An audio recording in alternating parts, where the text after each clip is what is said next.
माझी प्रतिक्रिया अशी आहे की जे आरोपी आहेत, आरोपींचे जे वकील आहेत, आरोपींचे वकील हे आरोपी कसे नाहीत किंवा ह्यांना जामीन कशामुळे दिला गेला पाहिजे यावर युक्तिवाद करत होते. त्यावर हे आरोपी कसे आहेत आणि यांनी कसा गंभीर गुन्हा केलेला आहे यावर त्याला जोरदार प्रत्युत्तर हे निकम साहेबांनी दिलेलं आहे, जे सरकारी वकील आहेत. आणि आता या सगळ्यांची ऑर्डर पुढची जी तारीख पडलेली आहे 30, त्या दिवशी हे आपल्याला कळेल. नाही, हे सगळं चित्र बघितल्यानंतर हे ताकद किती मोठी आहे यांची, हे किती मोठे आरोपी होते, हे काय करू शकतात, हे आरोपी सिद्ध झालेत, आरोपी आहेत हे. आणि ह्यांच्या मागं कोण आहे, जे कोणी समर्थन करतात, हे कोण आहेत हे स्पष्ट झालेलं आहे. परंतु ज्या पद्धतीने माझ्या भावाला यांनी संपवलेलं आहे, ही जी कोर्टात केस आता दर्ज झालेली आहे किंवा ज्या कोर्टात जे चार्जशीट आता फ्रेम होईल पुढच्या तारखेला, अशी आम्हाला अपेक्षा आहे त्याची. ह्याच्यातून कोणीही सुटणार नाही, याला नियती कुठं कोणालाही सुटू देणार नाही.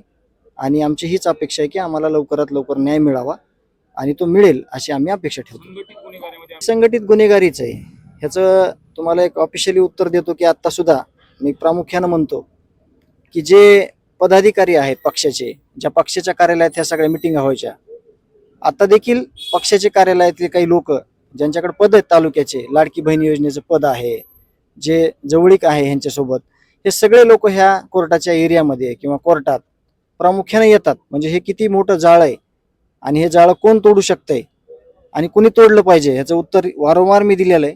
की माझी विनंती आहे आपले जे आपल्या राज्याचे जे उपमुख्यमंत्री आहेत अजितदादाला आज हात जोडून विनंती आहे की आरोपींचं समर्थन करणाऱ्या लोकांना कमीत कमी पदावर ठेवू नका, त्यांना पदावरून पदमुक्त करा आणि ह्यांना आरोपीच्या टोळीमध्ये सामील होऊ द्या. मग त्यांना जो कायदा आहे तो कायदा बघून घेईल त्यांना काय करायचं ते. पण आता सध्या तरी ह्या लोकांवर सगळ्या, कारण का वारंवार बघितलेलं आहे आपण, ह्यांनी बॅनर लावलेले आहेत, ह्यांनी गाड्या इथं आणलेल्या आहेत आणि आपण वेळोवेळी हे सगळं सांगतोय, परंतु ह्याच्यावर गांभीर्यानं कोणी बघत नाहीये, लक्ष देत नाही, याची खंत वाटते. वाल्मिक कराड यांची एवढी या अगोदरचे काही गुन्हे होते, त्या प्रकरणामध्ये गुन्हे दाखल करून घेतले गेले नाहीत, पोलिसावरती वचक होता आणि त्यामुळं जे आता मोकोकाच्या अंतर्गत जे आक्षेप घेतला गेला होता आरोपीच्या वकिलांनी, त्यामुळं काही गुन्हे, हे जे गुन्हेगारीच्या माध्यमातून जे अर्थकारण केलं गेलं, जे अफाट पैसा कमवला गेला, जे सगळ्या खंडण्या आहेत, जे 2 नंबरचे धंदे आहेत, त्यातूनचा पैसा जो ह्यांच्याकडे आहे त्याचं हे सगळं चित्र आहे. हे आता वेगळं सांगायची गरज नाही की हा फौजपाटा कुठून आला, कोणी आणला, कोण कसं येतंय, आम्ही कसे येतो, ते कसे येतात, हे सगळं स्पष्ट आहे. याचा विचार देखील जे पक्षश्रेष्ठी आहेत किंवा जे काही ह्यांना समर्थन करणार आहे त्या लोकांनी घेतला पाहिजे. क्षणात तसंच आलेलं आहे सगळ्यांच्या, की ह्यांची एवढी मोठी दहशत होती की यंत्रणाच ह्यांच्या नावावर चालायची. सगळी यंत्रणा आहे ती ही ह्यांची हातची बाहुली झालेली होती.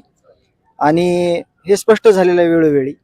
तुम्ही काही कॉल रेकॉर्ड ऐकलेले आहेत, तुम्ही काही रेकॉर्ड बघितलेले आहेत पहिले, हे समोरच आलेलं आहे सगळ्यांच्या की ह्यांची कशा पद्धतीनं दहशत होती आणि ह्यांनी सिस्टीमला कसं हातात घेतलं होतं हे स्पष्ट झालेलं आहे. त्यांच्याकडे पद असल्यामुळे तुम्ही पक्षाचा उल्लेख केला, त्याच्यामुळे त्यांना सह आरोपी करत नाहीत किंवा त्यापासून ते पदामुळेच वाचतायत असं वाटतं? नाही, आता साहजिकच आहे की पदाचा पण आधार घेतायत ते. आणि दुसरी गोष्ट म्हणजे या केसमध्ये जे आरोपी आहेत हे मुख्य सगळे, आणि ह्याला सगळ्यांनी ज्यांनी मदत केली त्या लोकांना आता असं वाटायलंय, त्यांचा भास असा झालाय की आता आपण एवढ्या मोठ्या गुन्ह्यामध्ये मदत करून जर आपल्याला शासनाने, पोलीस यंत्रणेने काही केलं नाही तर आपण आता अजून असे गुन्हे करू शकतो, असं माझं मत आहे वैयक्तिक. आणि ते मत एकदम बरोबर आहे. आरोपी